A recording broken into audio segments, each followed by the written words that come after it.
Hi, and welcome to Sunday Journal. I'm Grady Collane in the CapeCod.com News Center, and I'm joined today by two Barnstable EMS personnel who are going to be talking more about how an upcoming event is going to be looking for community voices as to how opioid settlement funds will be used to help out the local community. Do you mind just introducing yourselves for our listeners?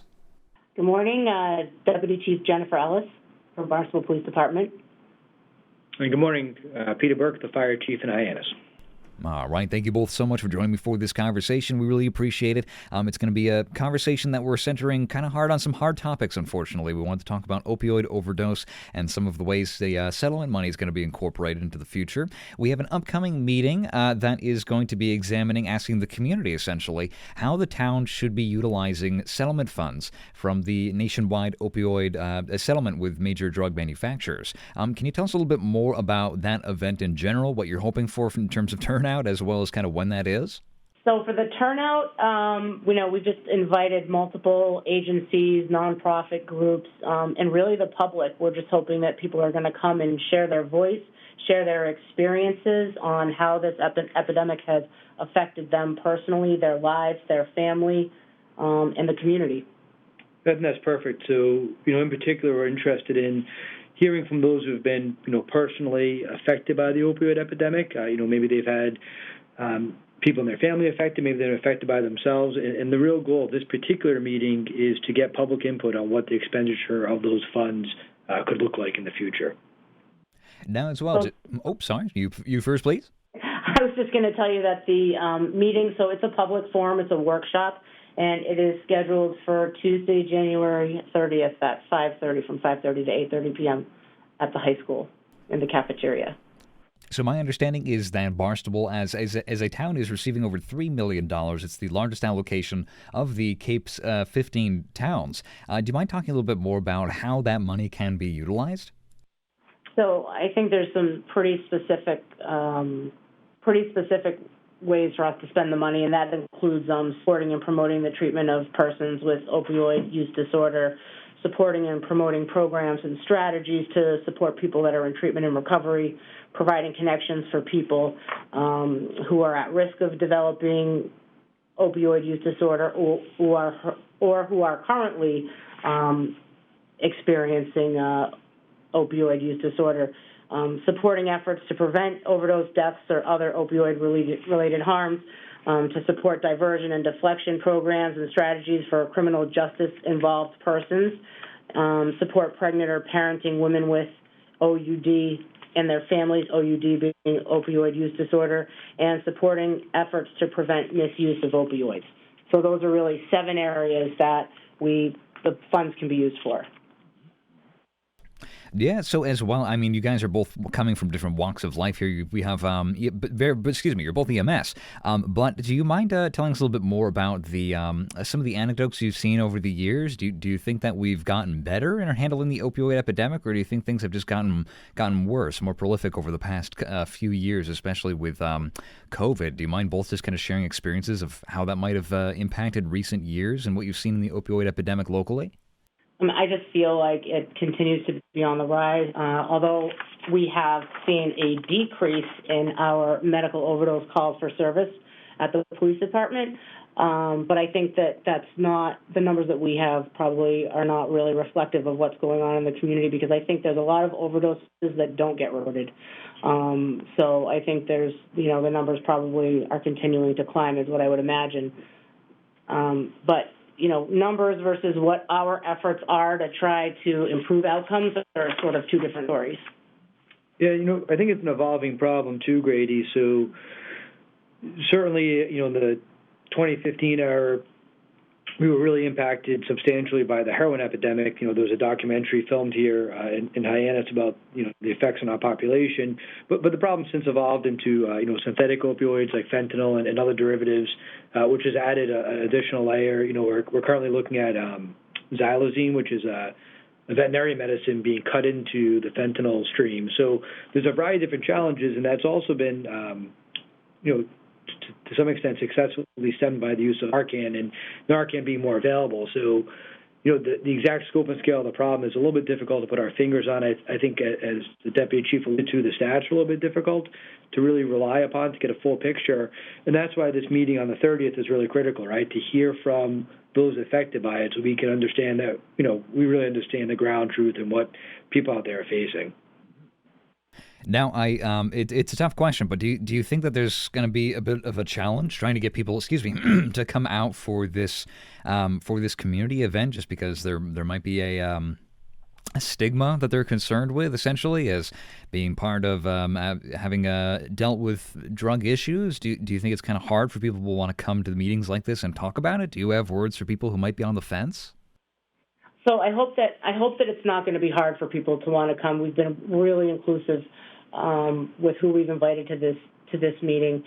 So and the Barnstable Police Department, since 2004, we've had a community impact unit that's been dedicated to downtown Hyannis and working very closely with the whole population, but also with persons that are having substance abuse issues or facing mental health crises. So we are boots on the ground involved in the opioid crisis, and we've also been doing follow-ups, overdose follow-ups with Gosnold, with a recovery coach from Gosnold for almost 10 years, and going door to door with the recovery coach, as the recovery coach hands all types of resources and treatment options to these individuals who have overdosed. So I don't want anyone in any way to feel that they're not welcome at this meeting. We really need to hear from the people who have suffered, either personally or with family members, with this crisis.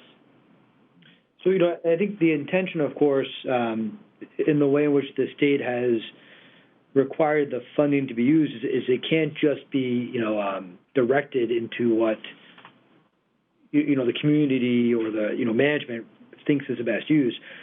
Really prescribes that we have to engage those affected in order to expend it. And the only way we can do that is with their participation. So can certainly understand the reluctance to come out and speak on the challenges. However, without that feedback, we won't be able to be as effective as we could be otherwise. So as Deputy Chief mentioned, we really encourage those to come, share their information, share their voice. It's going to be a very informal event. I think it's going to be very welcoming. We have childcare, we have refreshments. We're trying to make it as easy as possible for people to come. We'll have translators available as well.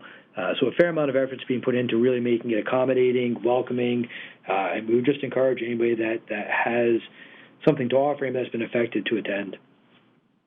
So as well, you mentioned before Narcan. Do you mind just kind of giving us a general summary for those who might not be familiar? What is the is Narcan currently a part of the deployment process for either police or fire? Is that something that is in your toolboxes right now? We yes, at the police department, every officer carries it in their cruiser. It's part of our medical bags, and we're certified with its use through our first aid certifications. And also our community service officers carry Narcan, and they've actually used it. There's no doubt that the Narcan saves lives, and that we use it very frequently, and so do the community service officers do as well. Yeah, and the fire department EMS side, it's absolutely the same. It's been a tool we've had available for decades. But it's worth noting, there's a lot of focus on Narcan, and I think while it's a tool, we prefer to try to help people long before Narcan becomes the best treatment, right? So the goal is to try to, divert or provide other services, that will prevent addiction rather than trying to treat the addiction, if at all possible. Now, as well, for those, in terms of the roles that you guys play, police and fire, who is there? Not to try and sow competition in any stretch of the imagination, but how often is one responding to an opioid overdose? Is it usually fire? Is it usually police? Like, what kind of numbers do you usually kind of have in terms of who it kind of is feeling the brunt in terms of being the first responder in most of those situations?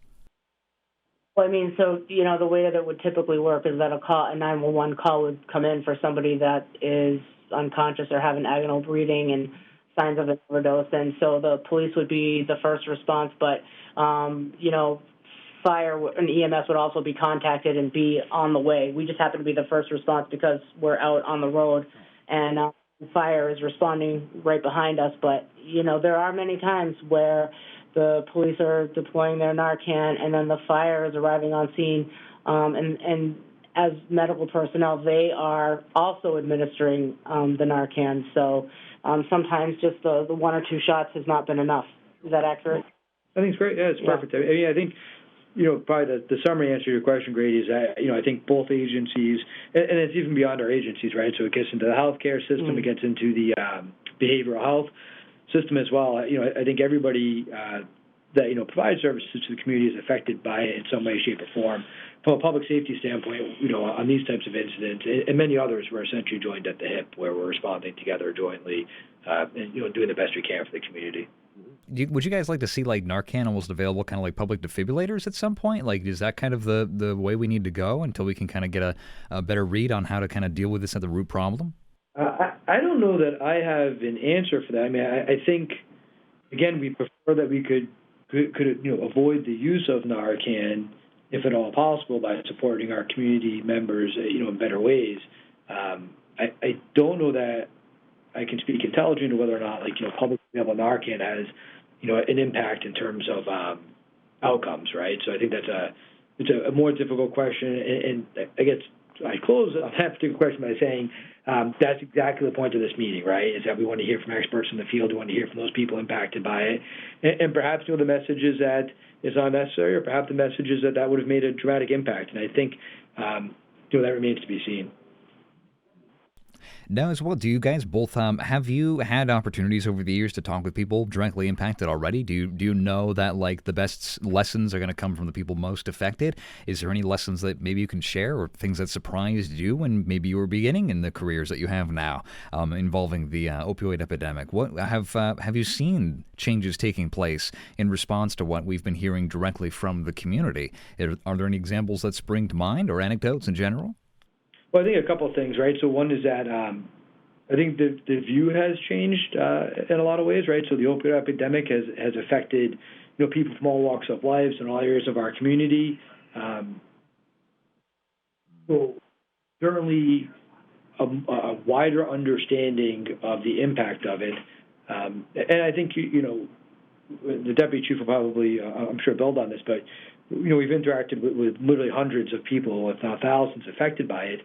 And, everybody's story is a little bit different, but there's certainly some common threads where, community support, perhaps some economic challenges, perhaps some, other issues that have lent that person to end up being susceptible to substance use disorder, could have been, had they had better services or they had access to different services, perhaps it could have been avoided. And I think that's where the focus needs to be, on trying to figure out how we can the best support people affected. I think, and just to, I totally agree with Chief Burke, and I think that there's not one demographic that really is exclusive to this that this crisis is exclusive to. So it definitely touches all corners of our community. It's not unlike domestic violence, like sort of what happens behind closed doors. You don't know. It's not all happening on the streets of, Main Street, Hyannis. It's happening everywhere in our community, and people from every walk of life, every economic, background is being affected by this crisis, whether a family member that they're living with or a family member that they're connected to, or a friend or a coworker. So it is literally everywhere, especially since with sort of the introduction of the synthetic opioids.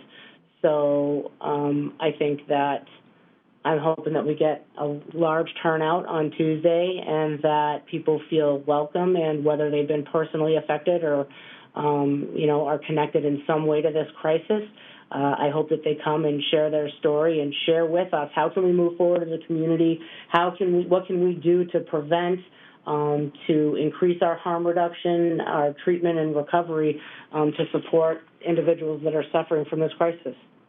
All right. Thank you both so much for joining me for this conversation. I really appreciate it, but we're about coming up on time now. Once again, that meeting is going to be January 30th, Tuesday, from 5:30 to 8:30 p.m. at the Barnstable High School cafeteria. And they'll correct me if I'm wrong now, my two guests here. But both, thank you so much for joining me for this conversation. Any last comments you wanted to add before we wrap up? No, just thank you for inviting us onto the show, so that we can share our message and invite the community to join us on Tuesday. Yeah, for having us, great. I'm Gordy Gillane in the CapeCod.com News Center, and thank you for listening to Sunday Journal.